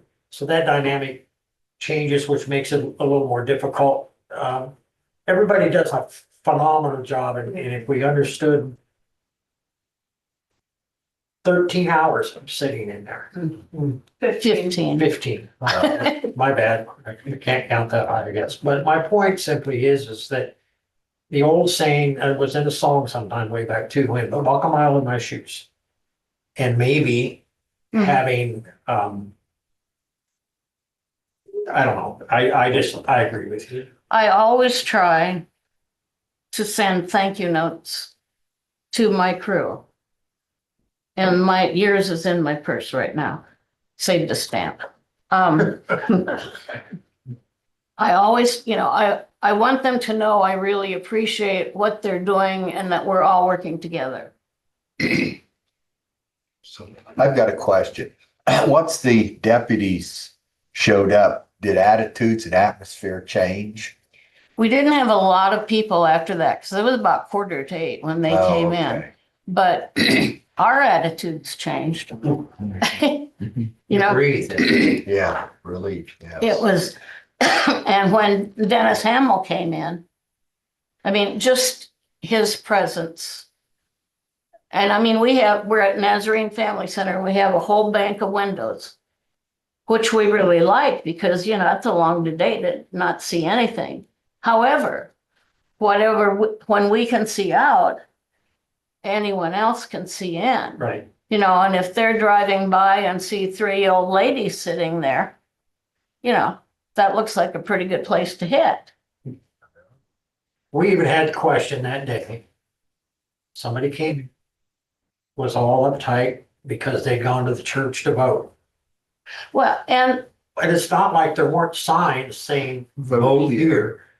This, there's two vote here signs, a sign that says curbside voting. They point to the door. There was information on Facebook that was going The, around, correct? You know, I don't know if we need to post something at the church and say, this go way. there, you know, I mean, it hasn't changed. but it's been that way forever. Yeah. But most of those people were dragged in for a specific purpose and hadn't ever voted You before. said, not lost on me what you said earlier, that all the years you've been there, a lot of the folks you didn't recognize. Yeah, So- Doesn't mean new people can't move in, don't misunderstand, but yeah, no, I get. I've had crazy situations there. Before computers, I usually ended up helping people fill out the forms because a lot of them just have a hard time with it. And I had a young man come in one morning and he had never voted before. So I dragged him through the thing and he was so excited that he got to vote. And he voted and he was just thrilled, you know. You know, I thought, good, we won one, we've got one now, you know. So he left. And then in the afternoon, a young woman came in. She had no identification. I mean, nothing. And I said, is there someone that lives in this precinct that can attest that you are who you say you are and you live where you say you live? My boyfriend. Okay. So after a while, I said, well, you're going to have to bring him because that's the only way you can vote. So, you know, after some time, here comes the girl and the guy from the morning. Okay, so I'm helping him fill out the forms for attesting. And it gets down to her name. He didn't know her name. Oh. Oops. And you just sort of continue on like, oh, well, that's fairly normal. It's just, I mean, so we do a lot of laughing too. Give new meaning to them. But At any rate, you can see that we need to be aware of more things of elections. yes, Susie has been out and seen us working. Mainly she came for the food, but. They really had, it was Darlene Voorhees was alive, so, you know, it's really good. But it's, we run into a lot of crazy instances, but this last one And was, you knew where to go because the sign said vote here. she knew, Oh, I yeah. know. But, you know, I thank you for the privilege of working elections. I really Uh, enjoy it. The thanks goes the other way. You know, there's very few people that would go through what all of you go through as far as that part of it is. And concerned. somebody said, well, you have to be retired to work elections.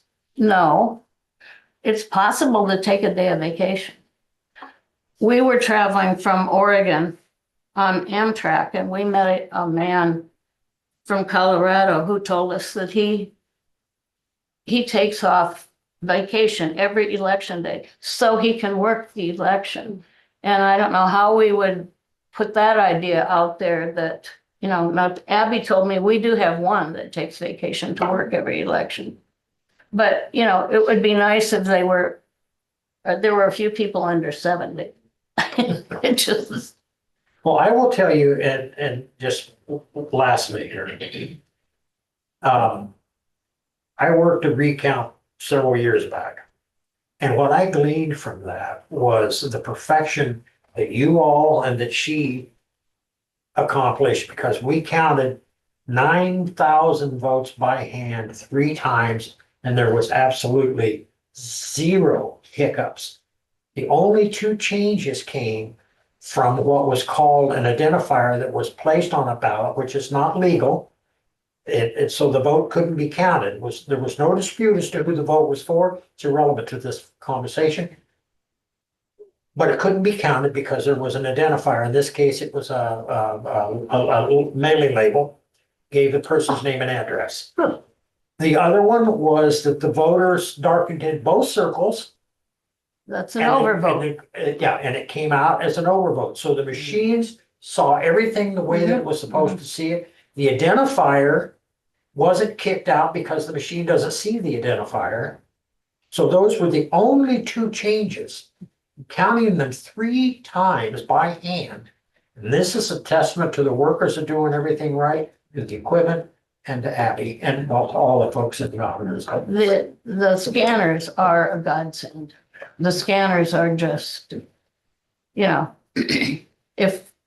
we were going through, I mean, we had 176 votes or something like that, which is nothing really. But if you have to go through that, at least this time there weren't write-ins. Right. Because the write-ins you have to put, they are listed on the tape that comes out of the machine, but you still have to Look at the name. and tally Yeah. all that to turn it in. And then there's always the person, I don't know why, that writes his or her own name in for every office. Now Mickey Mouse gets around. Yeah, Mickey Mouse, but So- Do we need to, we got a city election coming up in November, right? yeah. Do we need to discuss some things about changes and stuff for election day, or? We have city and county elections. Well, what I would Because the say to school board that would be county. is We for need- her to make that decision. And whatever we need to have on the agenda, if you think there's something that needs to be there. Well, this crazy election was just one precinct, so I know. you don't have a broad view of what the city election's going to be. And did this nastiness, has it permeated to the other places? Of course, Yes. it'll be a countywide because of the school board. Yeah. School. Oh, that's Yeah, right. that's right. And well, in the school board. Yeah. there are Vacancies on that. But I predict that we will have another, another runoff, Another runoff. yeah, I'm figuring I'll work a December election too. yeah. September, October, November. So when Abby thought she was gonna have it easy this year, she might have been a little wrong. It could be, yeah.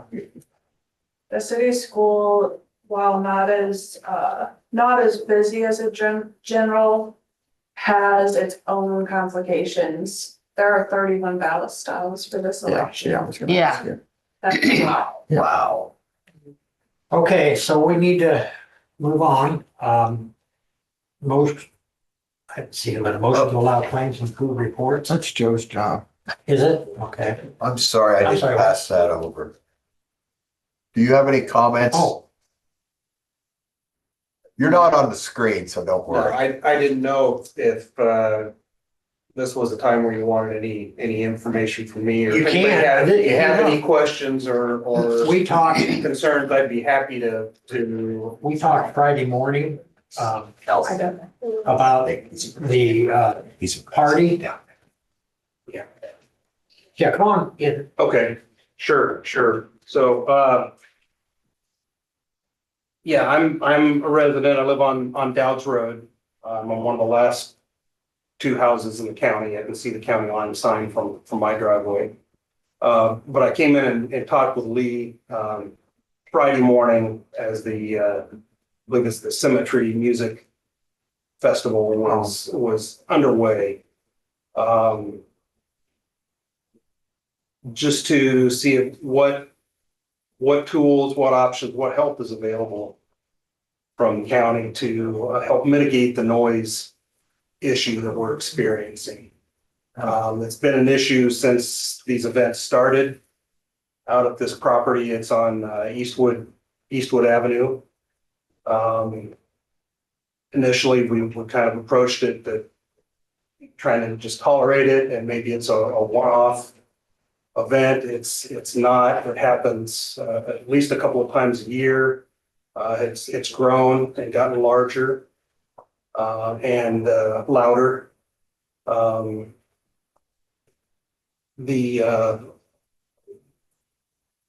The type of music they have at this is it's electronic music, and it's very, very bass heavy. And that bass just cuts through everything. They generally start around noon or a little before. And it's nonstop. There's not breaks. It's nonstop until 5 or 6 a.m. the next morning. So it's all night long. This past weekend, it was Thursday, Friday, and Saturday night. If you look on the map where Eastwood Avenue is versus where our house is, it's pretty much straight west cross country from us. But the sound must travel pretty well through there where I can hear it. We can hear it in the bass primarily. We can hear it in our house, windows closed, air conditioner running, TV on. My daughter and son-in-law and their family are neighbors to us, where their house kind of sits on a hill. It's actually worse for them. It has rattled the windows in the house. They have 3 young kids to sleep because of it. You can't get to sleep. I woke up around midnight Saturday night when it was just really kicking in, and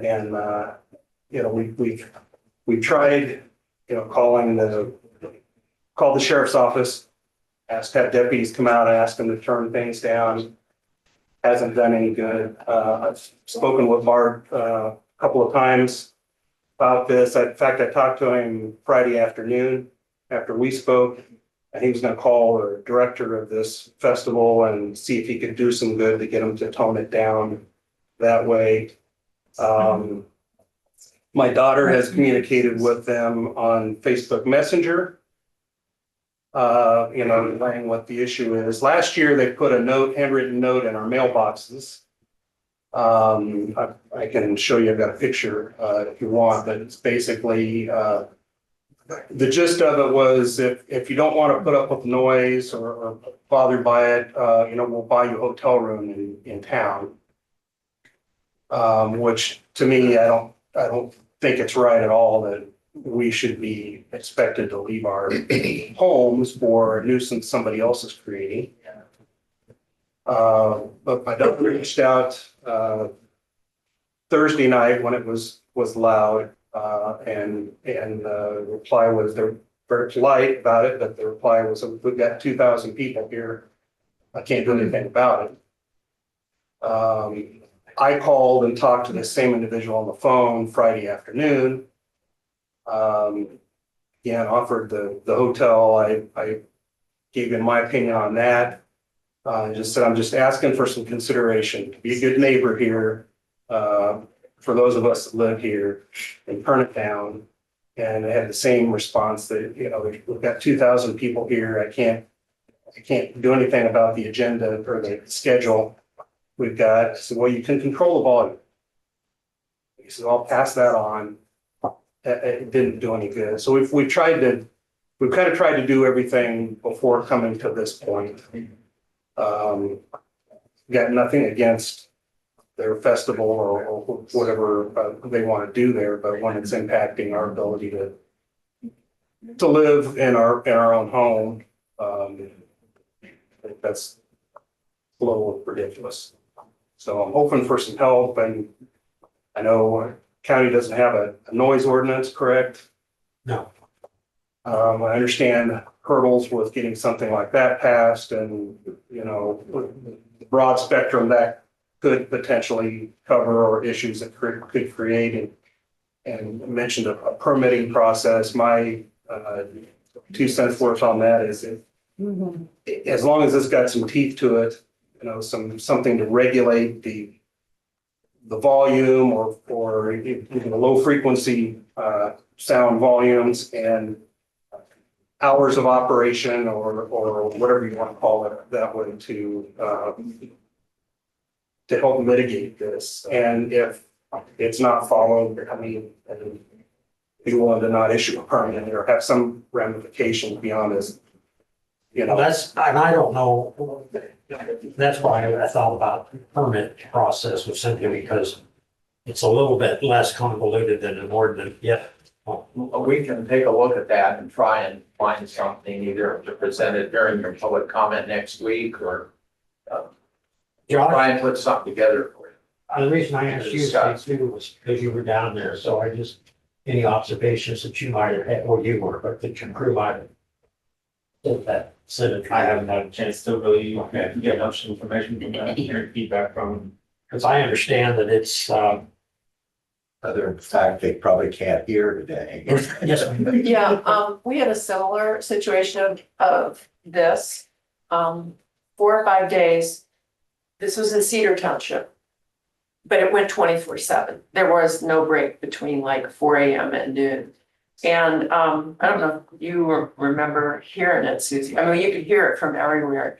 And it ended up having to be a private resident who, John Reeves, I believe he's still around, and I would talk to him, but somehow he got it shut down or moved or something like that. But you could hear it in a huge radius. And I'm thinking this was back in probably 94, 95, somewhere around there. And I think he still lives there in Cedar Township, but he was concerned because less so for the noise and more so for the illegal substance activity that was obviously going on. So, I anyways. think that's a reasonable assumption for this one as well, but Yeah. I mean, John could be a resource, and I'm sure he'd be happy to help because he ended up spending a lot of his money in all kinds of stuff, but somehow he got it shut down. In that location, I think it was somewhere else. For you. okay. It's been dealt with during my history in many different counties. I remember specifically, remember back when they had the one at Wadena, Iowa, and they were expecting 50,000 Yeah, people. yeah. Definitely, there's issues of public health, Did they repeal the public social nuisance, host? all those issues can be addressed. Repeat that. Did they repeal the social host ordinance? I don't know. You'd have to ask our secretary. She'd probably know better than any of us. I asked when I was on the phone with him, who legally owns this festival or this event? Who's legally responsible for it? And they said it's the Symmetry Music Festival LLC. He said there were They said that a handful of people there, but he said they leased the property from an individual for the event. So it sounds like their lease is about looks like about a 20-acre parcel for this event, and so it's not someone who lives there. There are people from all over coming in. I don't know numbers. He was throwing out 2,000 when I was on the phone with him. We live on the hard surface, so I can imagine living on the gravel, what the traffic and especially with dusty as it is now, just the traffic, the noise that way, plus the dust. Are you down there? That's Wear and tear and correctly, what you have you. go west off of Dodge Road, 270th, Yes, and then south. and it's the first gravel road that goes south and it turns to dirt. And right when it turns to dirt is where this property is. Yeah, I've gone back in there, after the first year, Steve Wimmy and I went back in there. And there's a 2-story home back down in there and a mobile home and a dog that was very pleasant. He wasn't hungry. Evidently not. So, Yeah. so it will be, well, you'll, Ed will We'll get get you some work stuff. on something and then we'll go from there, but, There's a remedy. yeah. I appreciate it. And again, I'm not attacking anybody that's putting on the event or any of that. I'm just trying to get the remedy for myself, my family, or our neighborhood. It's I did hear. common consensus. I don't know how many you heard from. Oh, He lives right down there too. yeah. Yeah, he lives south of me and just west a little bit. Yeah, he's actually technically in Van Buren County, but I don't know. He said he's heard from a lot of neighbors, on west from him Yeah. about it, so.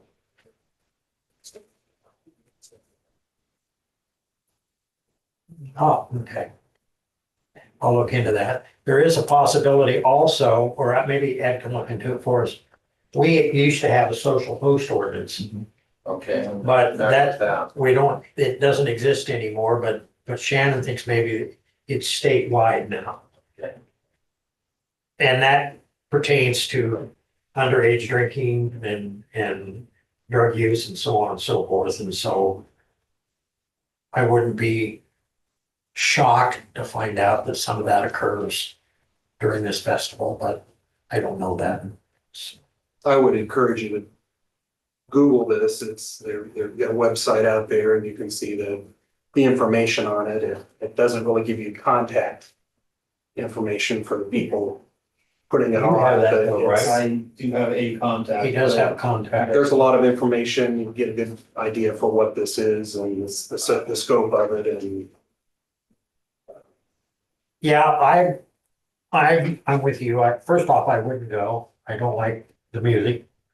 Secondly, like I told you the other day when we talked, I don't like it because they can fire off fireworks from March to July now. So that's a little bit of an exaggeration, but anyway. Anything else? If not, I would entertain a motion to approve, allow claims and approve reports in the amount of $67,439.96. So moved. Second. Any discussion? Thank you. Hearing none. All those in favor say aye. Aye. I think I already signed it somewhere. Motion to adjourn, So moved. Second. discussion? Hearing none. All those in favor say aye. Oh, Aye. yeah.